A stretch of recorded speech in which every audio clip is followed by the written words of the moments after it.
Some paintings hide mistakes. This one had been hiding a love story for 35 years. On a cold autumn evening in Boston, Arthur Bennett stood alone beneath the amber lamps of his restoration studio in Beacon Hill, studying a century-old oil painting through a magnifying lens. At 60, Arthur still possessed the composed, handsome features that had once made strangers remember him. Fair skin, blue-gray eyes, neatly kept brown hair now touched with silver at the temples. Only his hands betrayed him. They trembled slightly as he measured a few drops of solvent into a glass dish, a small reminder that time eventually left its signature on everything, even the hands of a man who had spent his life repairing what time damaged. Beyond the tall windows, maple leaves scraped across the wet brick sidewalk, while fog gathered beneath the streetlights. Inside, the studio smelled faintly of varnish, old wood, and linseed oil. Arthur lowered a cotton swab toward the cracked surface before him when the bell above the front door rang. He stopped. No appointment was scheduled this late. The bell rang only once, followed by footsteps crossing the wooden floor. Arthur removed his glasses and turned. The man standing inside the doorway wore a dark overcoat dampened by mist and carried an old leather painting tube beneath one arm. He was tall, fair-skinned, and striking even at 58. With ash-blonde hair faded towards silver and clear blue eyes Arthur recognized before his mind was willing to accept the face surrounding them. Julian Hayes. 35 years disappeared in a single breath. Arthur's fingers tightened around the edge of the table. Julian did not smile. Neither man moved. The old wall clock seemed suddenly louder than the entire city outside. Tick, tick, tick. Arthur had imagined this moment more times than he would ever admit, and in every version, he had something devastating to say. Now there was nothing. Julian finally broke the silence. You still work where the light is best. Arthur's jaw tightened. Of all the things Julian could have said after vanishing from his life in 1991, he had chosen something ordinary, almost tender. Arthur forced his voice. Steady. Some things need the right light before you can see what happened to them. Julian's eyes shifted toward the painting on Arthur's table, then back to him. Something painful passed across his expression. I suppose they do. Arthur hated that he still knew Julian's silences. He hated even more that some part of him had recognized the sadness in that one. Why are you here? Julian slowly placed the leather tube on the table between them. I need your help. Arthur almost laughed. After 35 years? Yes. Julian opened the case and carefully removed a rolled canvas wrapped in protective cloth. Especially after 35 years. Arthur watched him unfold it beneath the work lamp. What appeared was an unremarkable autumn landscape, darkened by age, its surface fractured with fine cracks. Yet something about the brushwork immediately bothered him. Arthur leaned closer. The upper layer was wrong. Too deliberate. Too careful. It had not been painted to create something beautiful. It had been painted to conceal something. Arthur looked at Julian. What is this? Julian's face had gone pale. The reason I came back. Arthur turned toward the canvas again, unaware that beneath that quiet landscape waited a room from 1991. Two young men who had once believed they had all the time in the world, and the truth that would force both of them to question everything they thought they knew about the night they lost each other. Arthur did not touch the canvas immediately. He stood over it beneath the amber work lamp, studying the false autumn landscape, while Julian remained on the opposite side of the table. 35 years had passed since they had occupied the same room. Yet Arthur could still feel Julian's presence before looking up, an awareness he had once mistaken for permanence. Who owns it? Arthur asked. Julian hesitated. I do. Arthur lifted his eyes. Since when? Long enough. That is not an answer. It is the only one I can give you tonight. Arthur almost told him to leave. Instead, professional instinct won the argument. He adjusted the lamp and examined the cracked varnish through his magnifying lens. The landscape showed a narrow street beneath rust-colored trees, but the composition felt strangely lifeless. There were no people, no movement, no reason for the eye to remain anywhere. More troubling was the paint itself. Near the lower edge, a different color showed through a hairline fracture. Blue. Arthur leaned closer. This landscape is not original. Julian said nothing. Arthur looked at him. You already knew. Julian removed his overcoat and placed it across the back of a chair. I suspected. And you brought it to me because... Because you are the best person I know at finding what someone tried to hide. The compliment landed like an accusation. Arthur straightened. You do not know me anymore. Julian's expression softened. Maybe not. Outside, rain began tapping against the windows, and the fog thickened over Beacon Hill until the street beyond the glass became little more than blurred pools of light. Julian glanced outside, but made no move toward the door. Arthur prepared a small test area near the corner of the painting.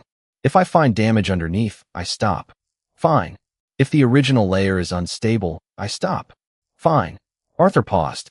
And if I find something you do not want me to see? Julian met his eyes. That is why I came. Arthur looked away first. He selected a narrow conservation scalpel and carefully tested the edge of the upper layer. A fragment no larger than a grain of rice loosened beneath the blade. Then another. The false landscape began surrendering itself piece by piece. Beneath the brown paint was a warmer color than the edge of what appeared to be an interior wall. Arthur's breathing changed. He removed another tiny section. A wooden desk appeared, then the corner of an old window frame. Something cold moved through him. He knew that window. He had spent years trying not to remember it. Julian stepped closer. Their shoulders were separated by only inches now. Do not rush it, Julian murmured. Arthur's hand stopped. You used to say that. Julian went still. So you remember. Arthur kept his eyes on the canvas. I remember more than I want to.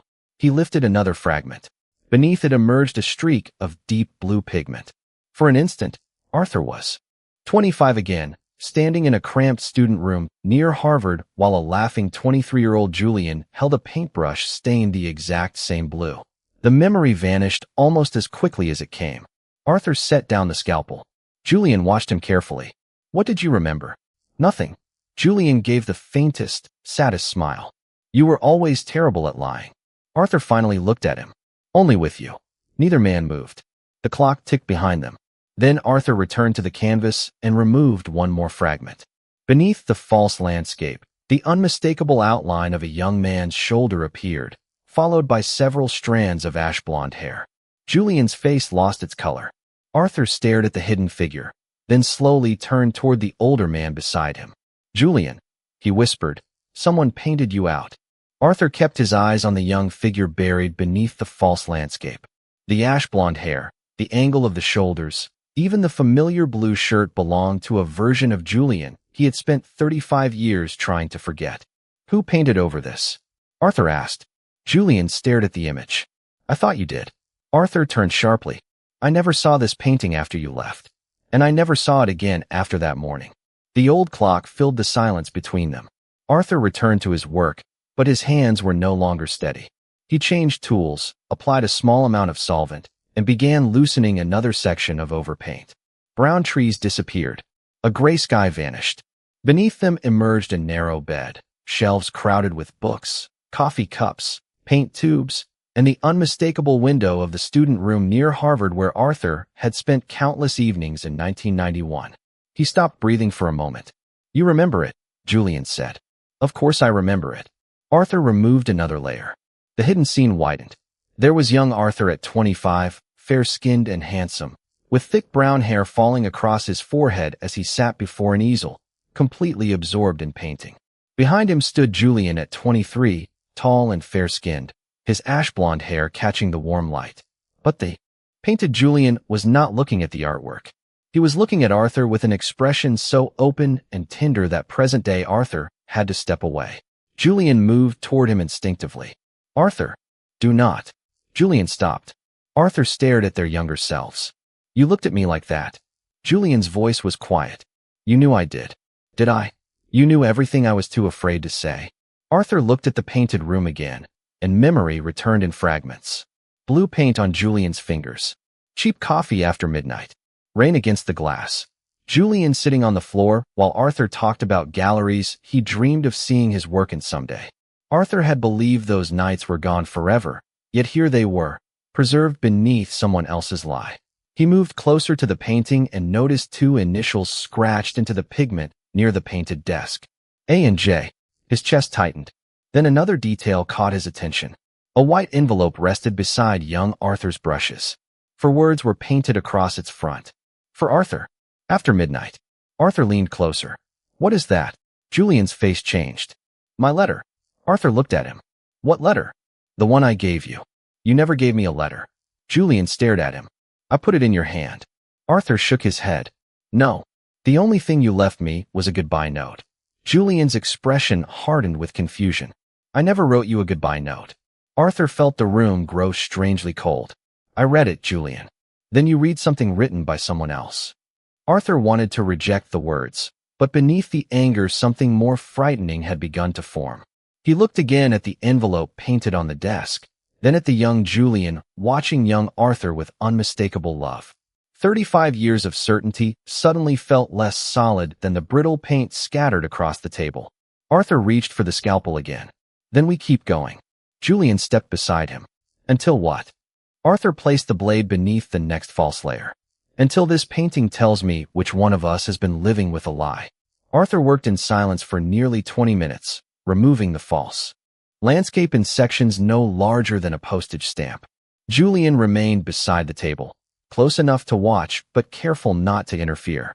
With every layer Arthur lifted, 1991 returned more clearly. The cramped student room emerged from darkness. Books leaned unevenly across a shelf. An old coffee maker sat beside the window. A red scarf hung over the back of a chair. Arthur remembered buying that scarf for Julian from a little shop near Harvard Square because Julian had complained that Boston winters were designed to punish anyone foolish enough to leave home without one. The memory hurt precisely because it was ordinary. Arthur had prepared himself to remember heartbreak. He had never prepared himself to remember happiness. Who painted this? He asked. Julian studied the exposed brushwork. You did. Arthur looked up. No, you started it in October. Julian pointed toward the lower section. You said you wanted to paint a room that felt like a memory before it became one. Arthur stared at him.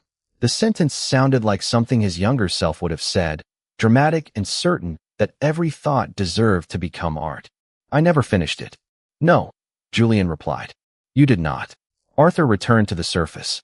Another careful pass revealed the painted envelope more clearly. Beside it appeared a date written faintly along the edge of the desk.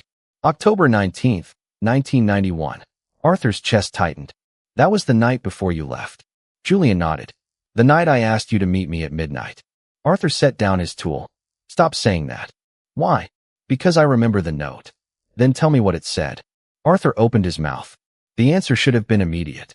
He had carried that note inside his memory for more than 3 decades. He remembered the white paper. He remembered seeing Julian's name.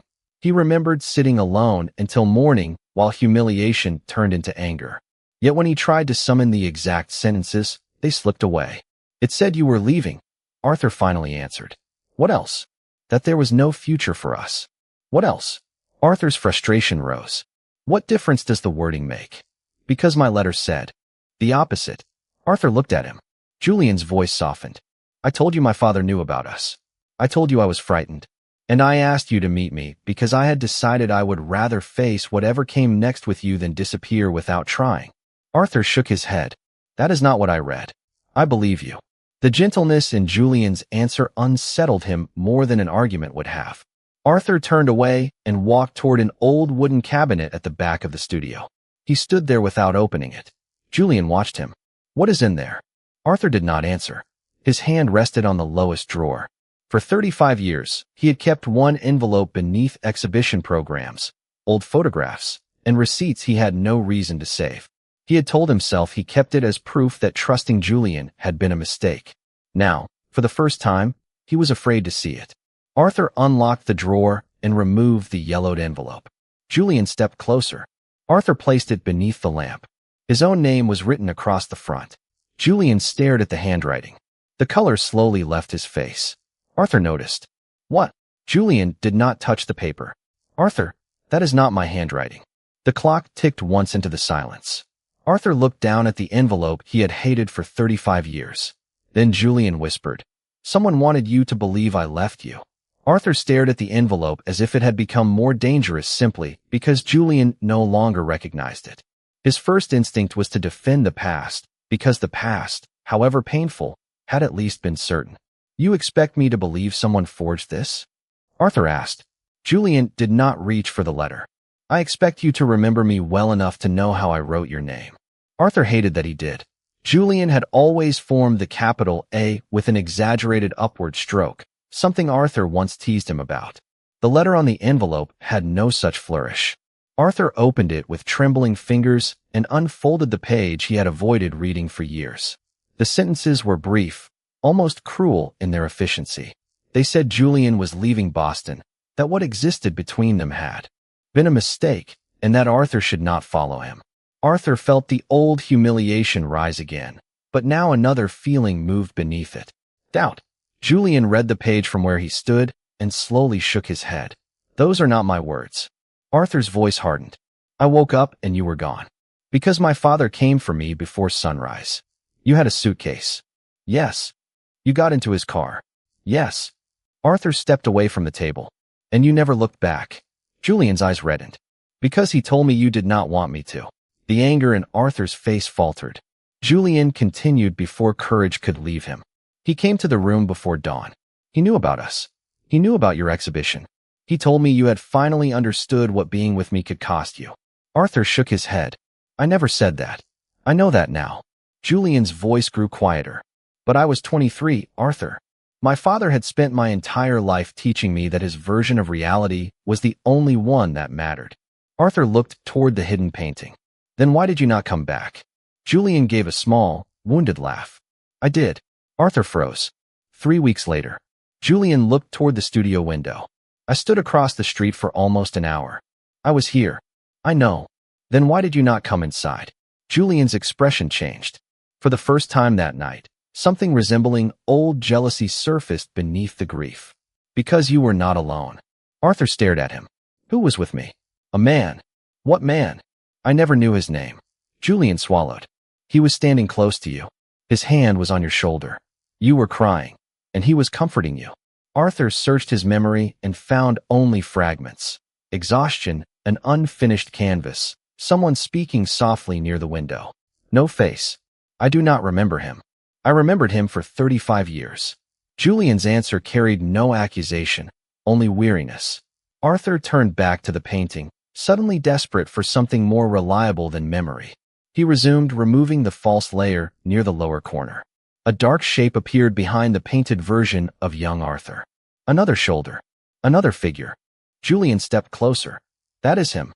Arthur carefully exposed more of the image. The third figure held something small and white in one hand. Arthur leaned beneath the magnifying lamp. It was a photograph of Arthur and Julian together. Then memory struck him with startling clarity. A voice saying that Julian deserved a clean break. A document placed on the table, Arthur's own hand holding a pen. Arthur stepped back. I signed something. Julian went still. What? Arthur turned the painting over and examined the old wooden stretcher. Beneath brittle backing paper, his fingers found a folded document. He opened it. The date read October 20th, 1991. At the bottom was Arthur's unmistakable signature. Above it were words that made Julian stop breathing. I will have no further contact with Julian Hayes. Arthur stared at his own name, then at the witness signature beneath it. Richard Hayes, Julian's father. For 35 years, Arthur had believed one man abandoned the other. Now the evidence suggested something far more painful. Someone had opened a door between them, but fear had convinced both of them to walk through it. Arthur read the document twice, but the words refused to become reasonable. His signature was genuine.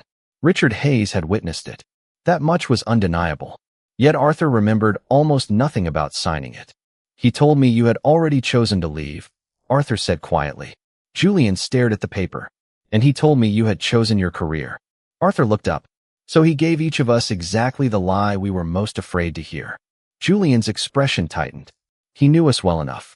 Arthur placed the document beside the forged letter. 2 pieces of paper had controlled 35 years of their lives. The thought made him feel suddenly exhausted. He turned back to the painting because the painting, unlike memory, could still be examined.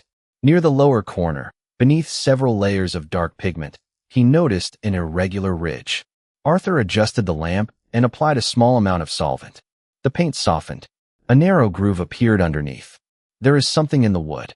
Julian moved closer. Arthur cleaned another inch. The groove became a letter. Then another. Someone had carved words directly into the wooden stretcher before covering them with oil paint. Julian's breathing changed. Arthur continued until the first sentence emerged. Do not look for me. His hand stopped. Julian closed his eyes. Arthur uncovered the next line. My father found out about us. The room seemed to contract around them. Arthur cleaned the final section, revealing the last words. Let me protect your future. The scalpel slipped from Arthur's fingers and landed softly on the table. Julian said nothing. He did not need to. Arthur stared at the message until the letters blurred behind tears. 35 years of anger suddenly had nowhere to go. He had believed Julian chose wealth, family, safety, anything except him. Instead, Julian had walked away believing he was saving Arthur from losing the life he had dreamed about. Arthur lowered himself into the chair. You wrote this. Julian nodded. That morning. Why? Julian stepped closer. My father found us 3 days before your first exhibition. He knew which gallery was showing your work. He knew the patrons supporting you. He knew the professors recommending you. Arthur looked at him. Julian's voice became unsteady. He told me he would call every person who could open a door for you and make sure those doors closed. Arthur shook his head slowly. You should have told me. I wanted to. You should have trusted me enough to let me choose. I know. Then why did you leave? Julian sank to his knees beside Arthur's chair. His blue eyes were wet now, but he did not look away. Because I was 23 years old, and the most powerful man I knew was telling me he could destroy everything you had worked for. Arthur's tears fell silently onto the table. Julian swallowed. I thought you could survive hating me. Arthur looked at him. And you? Julian gave a broken smile. I thought I could survive being hated. Arthur closed his eyes. Julian's voice cracked. I would rather have you hate me for the rest of your life than watch the fire in your eyes die because of me. Arthur remembered himself at 25, talking endlessly about paintings, galleries, cities he wanted to see. He remembered Julian listening as though every impossible dream mattered. When Arthur opened his eyes again, resentment had begun giving way to something far more painful. Understanding. You protected my future, Arthur whispered. Julian nodded through his tears. Arthur reached toward the FaceTime had changed while he was not there. His trembling fingers touched Julian's cheek. You protected it so well, Arthur said, his voice breaking. You were not in it. Arthur kept his hand against Julian's cheek, feeling the warmth of a man he had spent 35 years reducing to a painful memory. Julian did not move away. His eyes closed for a moment, and Arthur's thumb passed gently beneath a tear. The anger Arthur had carried for so long should have returned. Instead, he saw the lines beside Julian's eyes, the silver at his temples, and all the years that had happened without either of them witnessing the other grow older. You changed, Arthur whispered. Julian opened his eyes. So did you. Arthur gave a faint, broken smile. I was not there to see it happen. Neither was I. The simplicity of the answer hurt more than any accusation. Arthur lowered his hand, but Julian caught it before it fell and held it between both of his. There is something else you should know, Julian said. Arthur waited. I followed your career. Arthur frowned. What do you mean? Your exhibitions, reviews, museum shows. Whenever your name appeared somewhere, I found it. Arthur stared at him. Chicago. Julian nodded. I was there. New York. Back row. Arthur's breathing slowed. Seattle? A sad smile touched Julian's face. I still have the catalog. Arthur pulled his hand away, not from anger but from the weight of understanding. Why would you do that to yourself? Julian looked toward the restored image of their younger selves. Because every time I saw another painting with your name beneath it, I could tell myself leaving had protected something. Arthur's eyes filled again. Was that enough? No, Julian's answer came softly. It was only how I survived the decision. Arthur looked around the studio. He remembered every opening night when his eyes had searched a crowd without permission, every success that had felt strangely incomplete, every glass of wine poured after an exhibition when he had almost reached for a second glass. I talked to you, Arthur admitted. Julian turned back. When you were not there. Arthur almost laughed at himself. When a painting sold. When one failed. When I got my first museum show. Julian's expression softened. Arthur swallowed. That night I came back here and poured 2 glasses of wine. Julian's face crumpled. Arthur, I hated you, and somehow I still did not know how to celebrate without you. Julian stood slowly. For several seconds, neither man spoke. Then Arthur reached for his hand again. Their fingers closed around each other, older now, marked by time, but strangely familiar. Julian whispered, "We lost 35 years." Arthur looked down at their joined hands. Yes. There was no comforting lie to offer. No way to restore decades as though they were damaged paint. "I do not know how to forgive that," Arthur said. "Then do not forgive 35 years tonight." Arthur looked at him. Julian squeezed his hand. "Forgive one day. Tomorrow, we can try another." Arthur studied Julian's face. No longer searching for the 23-year-old, he remembered. "I do not want our old life back." Julian's eyes lowered. "I understand." "No," Arthur stepped closer. "I mean, I do not want to pretend we can become those boys again. I already love the man you were." His voice softened. "I would like the chance to know the man you became." Julian's eyes filled completely. "And if you do not like him?" Arthur smiled for the first time without bitterness. "Then I will tell him." Julian laughed quietly through his tears. Arthur laughed with him, and the sound felt almost unfamiliar inside the old studio. Then Julian's expression became serious. "What happens now?" Arthur looked toward the door Julian had once walked through, then back at the man standing before him. 35 years ago, you chose my future for me." Julian lowered his head. Arthur tightened his hand around his. "Do not do it again." Julian looked up. Arthur stepped closer. "This time, let me choose." Julian looked at Arthur as if the words had opened a door neither of them had believed still existed. "Then choose," he whispered. Arthur did not answer immediately. He looked at the man before him, at the silver threaded through his ash-blonde hair, at the fine lines around the blue eyes he had once known before time had touched them. "I choose not to pretend 35 years disappeared," Arthur said. "I choose not to call what happened acceptable just because I finally understand it. And I choose not to spend whatever time we have left punishing you for being 23 and afraid." Julian's lips trembled. Arthur stepped closer. "I cannot promise you forever. I am not asking for forever." "Good." Arthur managed a small smile. "Because I think we have already learned what happens when two young men make decisions about an entire lifetime in one frightened night." Julian laughed softly through his tears. Arthur held out his hand. "I can give you tomorrow." Julian looked down at the offered hand. "And after tomorrow? If it goes badly, you can buy the coffee the next morning and we can argue about it." Julian smiled. "You still take it black? You remember?" "I remember everything." Julian placed his hand in Arthur's.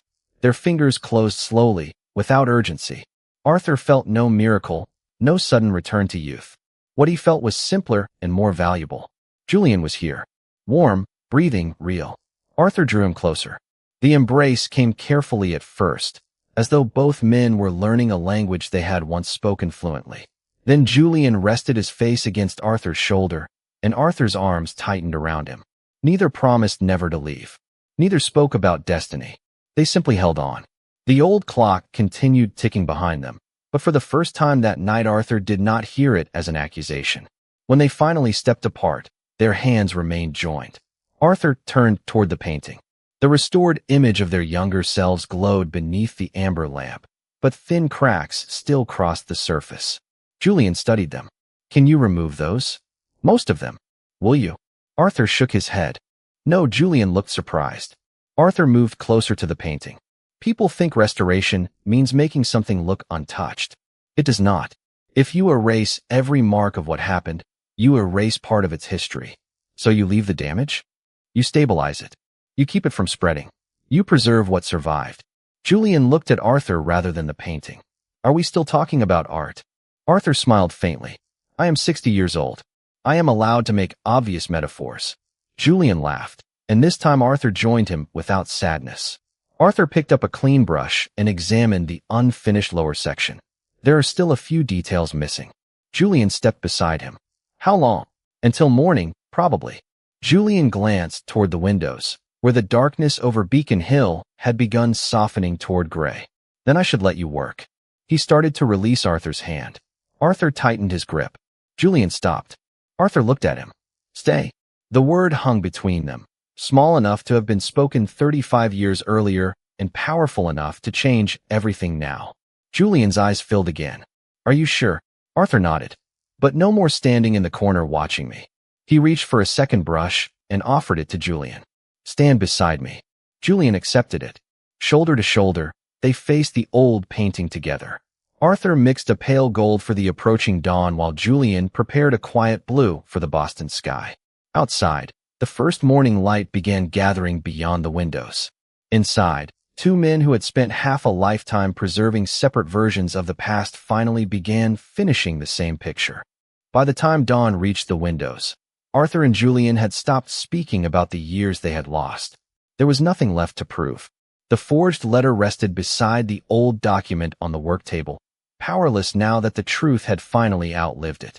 Arthur mixed a final shade of gold, while Julian carefully added blue to the upper edge of the painting. Their movements were slow and deliberate, two older men finishing what two frightened young men had been unable to complete. As the last traces of the false landscape disappeared, the image beneath it seemed to breathe again. Boston emerged beneath an early morning sky, its rooftops touched by warm light. At the center stood Arthur and Julian, no longer separated by shadow or hidden beneath another person's version of their lives. They stood side by side beneath the rising sun. Julian lowered his brush. That was not how it looked before. Arthur studied the painting. No, then we changed it. We finished it. Julian considered the difference. You spent your career restoring things to what they were. Arthur shook his head. That is what I used to think I was doing. He pointed toward the fine cracks still visible across the surface. Nothing truly goes back. Not paintings. Not people. You preserve what survived, and then you decide what deserves to continue. Julian looked at him. And us. Arthur set down his brush and reached for Julian's hand. We continue. Outside, the darkness over Beacon Hill surrendered to morning. Pale sunlight entered through the tall windows and moved across the old wooden floor until it reached the painting.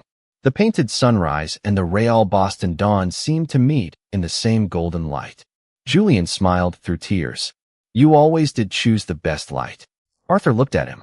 Some things need the right light before you can finally see them. Julian squeezed his hand. Together they stood before the finished work, neither young nor untouched by time, but no longer ashamed of the cracks their lives carried. Arthur looked toward the door Julian had entered only hours earlier. For 35 years, that doorway had existed in his memory as the place through which Julian disappeared. Now Julian was still beside him. Coffee? Arthur asked. Julian smiled. Black. Obviously. You have become difficult.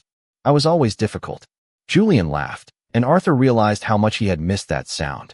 They remained together as Boston awakened beyond the glass. The old clock continued ticking, but Arthur no longer counted what it had taken. He listened to what remained. Then Julian rested his head lightly against Arthur's shoulder, and Arthur tightened his fingers around Julian's hand. No promises were necessary. No declaration could restore 1991. They had only this morning, and for once, this morning was enough. Arthur looked at the painting one final time before turning toward Julian. Stay. Julian's answer came without hesitation. I am not going anywhere. Arthur smiled.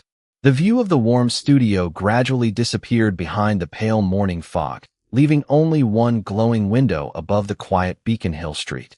For a moment, two silhouettes remained visible inside, standing together where one had once been left alone. Then the lights softened into darkness, and a final thought remained where 35 years of misunderstanding had finally ended. True love does not fade with time. It simply waits for the right light to be seen. 3 months later, winter had settled over Boston, covering Beacon Hill in a quiet layer of snow.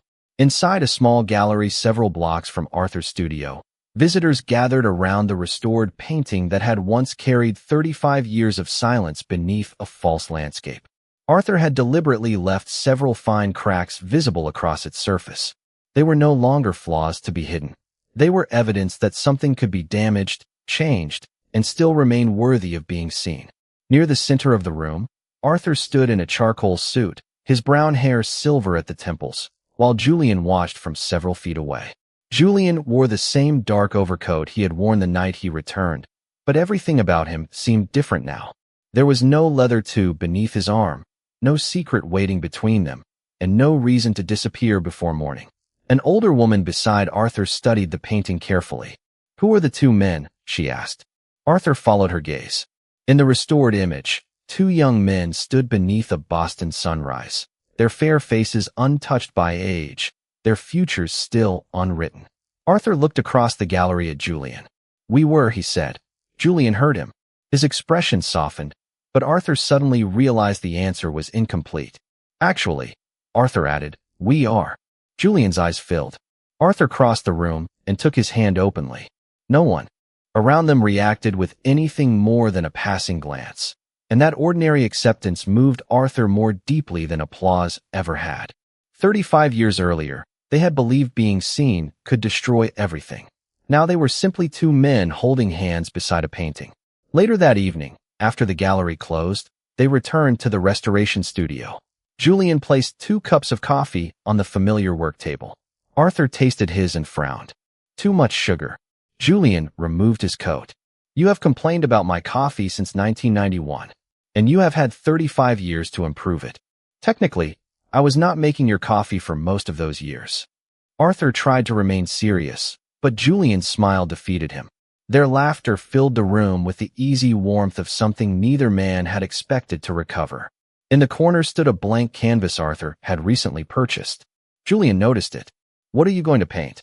Arthur looked at the untouched white surface. Once, emptiness had frightened him. It had felt like a demand to know exactly what came next. Now it looked like possibility. "I do not know." Julian raised an eyebrow. "That does not bother you." Arthur shook his head. "Not anymore." "Why?" Arthur walked toward the canvas, then reached back for Julian's hand. "Because it has not happened yet." Julian stepped beside him. Arthur picked up a clean brush and mixed a deep blue, the same shade they had uncovered beneath the false landscape months earlier. He paused before making the first stroke.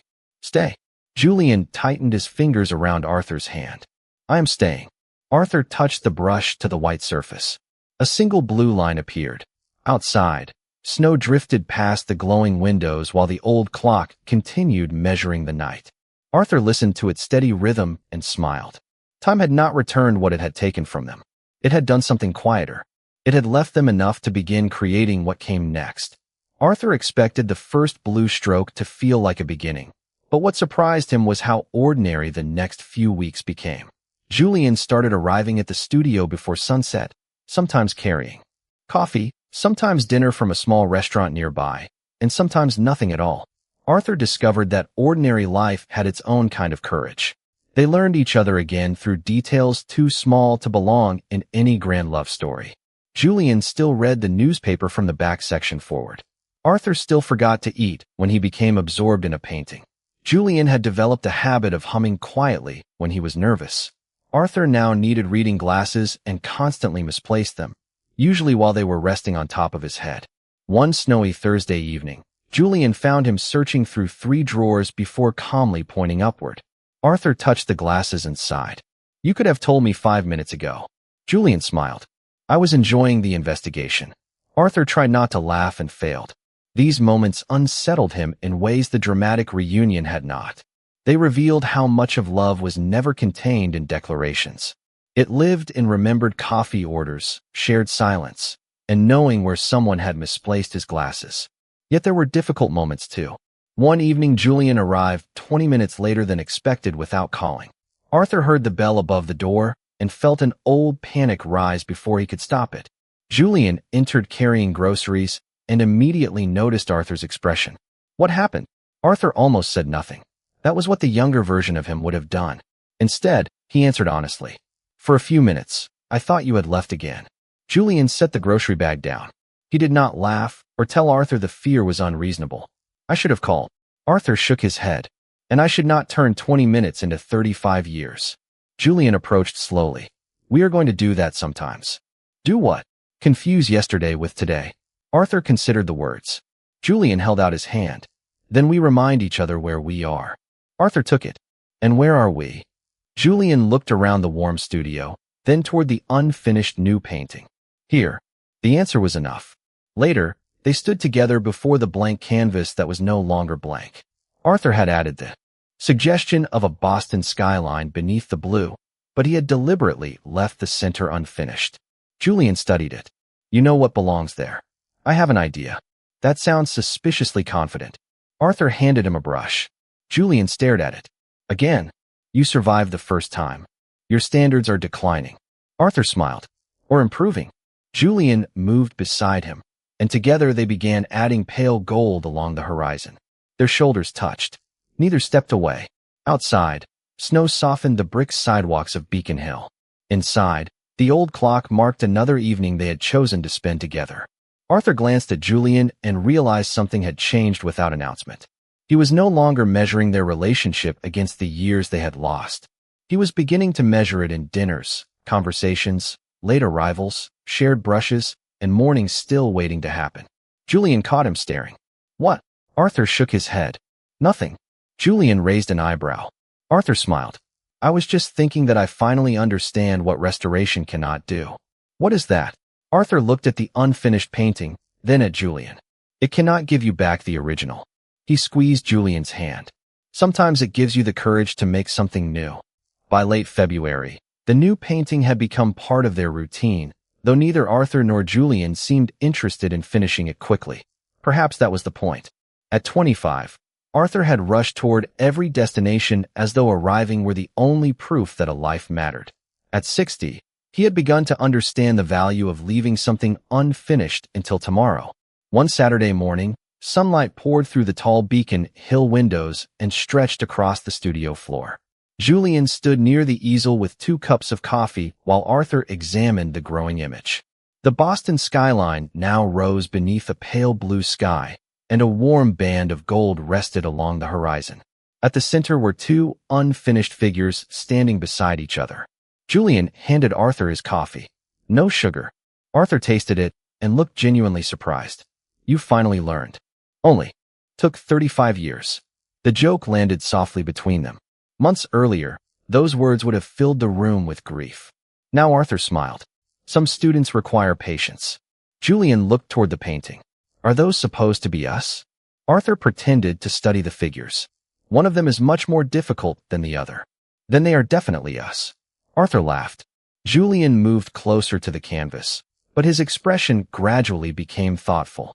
Do you ever wonder what would have happened if I had stayed? Arthur knew the question had been waiting for them.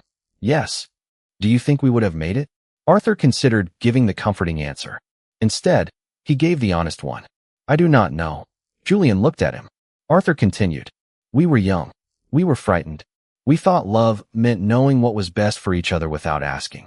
Maybe we would have lasted. Maybe we would have hurt each other in entirely different ways. Julian lowered his eyes. That is not very romantic. No, Arthur reached for his hand. But this is. Julian looked at their joined fingers. Arthur smiled. We finally stopped loving imaginary versions of each other. Julian's eyes softened. I spent years remembering you at 25. And I spent years being angry at you for remaining 23 in my head. Arthur touched the silver at Julian's temple. But you did not remain 23. Julian smiled. Neither did you. Arthur nodded. Good. He picked up a brush and offered Julian another. I already know the young man you were. I want to know this one. They returned to the painting together. Arthur added warmth to the morning sky, while Julian worked carefully along the edge of one figure. After several minutes, Julian stopped. Arthur, yes. Thank you for not asking me to become who I was. Arthur set down his brush. Thank you for coming back as who you are. Julian's eyes filled, but this time the tears carried no collapse, only recognition. Arthur leaned closer and rested his forehead gently against Julian's. The moment was quiet and brief. Then they returned to work. Outside, Boston moved through another winter morning. Cars passed. Along wet streets, a delivery truck stopped at the corner. Someone walked a dog beneath bare trees. Ordinary life continued, indifferent to the decades Arthur and Julian had spent apart. Arthur found that strangely comforting. The world had not stopped for their heartbreak, and it did not need to stop for their healing. Near noon, they placed their brushes beside each other on the table. The painting was almost complete. Julian studied the 2 figures beneath the painted sunrise. Tomorrow, he asked. Arthur looked at the unfinished space between their hands and smiled. Tomorrow. Julian reached for his coat, then paused. Arthur felt the old instinctive fear flicker for only a second. Julian noticed. He stepped back, took Arthur's hand, and said quietly, Dinner at 7. Arthur nodded. I will be here. Julian smiled. So will I. This time, when the door closed behind him, Arthur did not hear goodbye. He heard a promise small enough to trust. The next morning arrived clear and bright over Boston, with the first suggestion of spring hiding beneath the cold. Arthur reached the studio early, but Julian was already waiting outside with 2 coffees and a paper bag from a bakery near Charles Street. "You are late," Julian said. Arthur checked his watch. "This is my studio." "Then you should set a better example." Arthur smiled as he unlocked the door. Months ago, seeing Julian waiting there would have opened every old wound at once. Now it felt almost ordinary, and Arthur had learned that ordinary could be precious. They ate breakfast beside the tall windows while morning light slowly filled the room. Neither mentioned the unfinished painting until Julian finally carried their empty cups to the work table. "Today?" he asked. Arthur looked toward the easel. "Today." They stood side by side and examined the final unfinished detail. The 2 painted men already faced the Boston sunrise, but a narrow space remained between their hands. Arthur prepared a small amount of warm gold while Julian mixed the quiet blue that had followed them from the hidden painting into this new one. Arthur handed Julian a brush. "Together?" Julian nodded. Their brushes moved carefully across the surface, adding the last light to the skyline and completing the 2 figures beneath the dawn. Then Arthur stopped before the final space between the painted hands. He looked at Julian.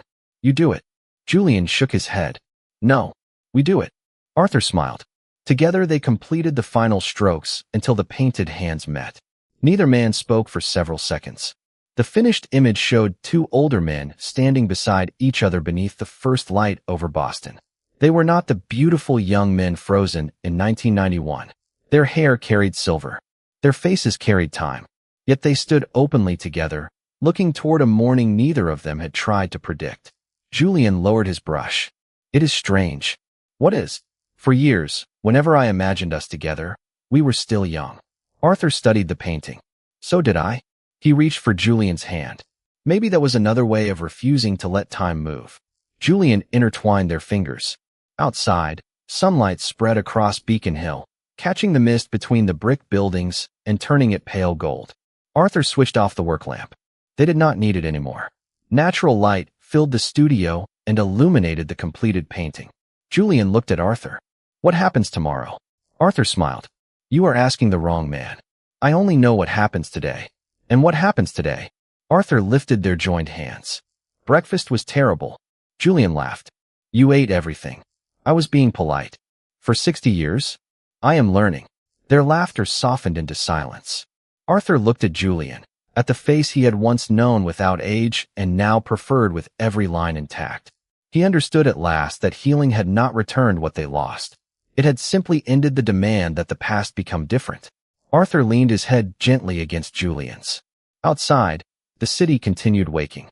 The view seemed to widen until the 2 men became small figures inside one glowing studio window, surrounded by morning mist. They remained there together, neither leaving, while the light grew brighter around them. 35 years had taught them that love could be hidden beneath fear, pride, silence, and time, but hidden was not the same as gone.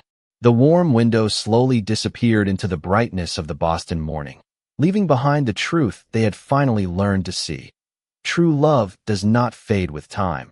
It simply waits for the right light to be seen.